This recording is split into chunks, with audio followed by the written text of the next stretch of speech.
ಮಲೆನಾಡು ಭಾಗದಲ್ಲಿ ಎಡೆಬಿಡದೆ ಸುರಿತಾ ಇರುವಂತಹ ಮಳೆ ಸಾಲು ಸಾಲು ಸಮಸ್ಯೆಗಳನ್ನು ಸೃಷ್ಟಿ ಮಾಡ್ತಾ ಇದೆ.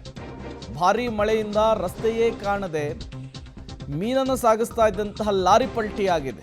ಸಕಲೇಶಪುರ ತಾಲೂಕಿನ ರಾಟೆಮನಿ ಬಳಿ ಘಟನೆ ನಡೆದಿರುವಂತಹದ್ದು. ಚಾಲಕನಿಗೆ ಗಾಯ ಆಗಿದೆ. ಅದೃಷ್ಟವಶಾತ್ ಪ್ರಾಣಹಾನಿ ಆಗಿಲ್ಲ ಅನ್ನೋದು ಗೊತ್ತಾಗ್ತಾ ಇದೆ.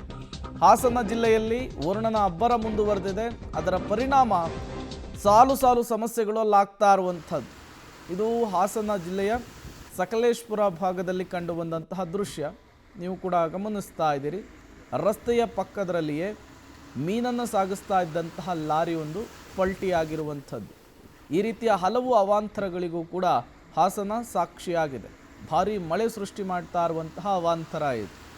ಇನ್ನೂ 1 ವಾರಗಳ ಕಾಲ ಇದೇ ರೀತಿ ಮಳೆಯಾಗುತ್ತೆ ಅನ್ನುವಂತಹ ಮಾಹಿತಿಯನ್ನು ಹವಾಮಾನ ಇಲಾಖೆ ಕೊಟ್ಟಿದೆ. ಈಗಾಗಲೇ ಕೇರಳಕ್ಕೂ ಕೂಡ ಮುಂಗಾರು ಎಂಟ್ರಿ ಆಗಿರೋದ್ರಿಂದ ಮಳೆಯ ರಭಸ ಜೊತೆಗೆ ಗಾಳಿಯೂ ಕೂಡ ಇರುತ್ತೆ ಅನ್ನುವಂತಹ ಮುನ್ಸೂಚನೆ ಸಿಕ್ಕಿರುವಂಥದ್ದು.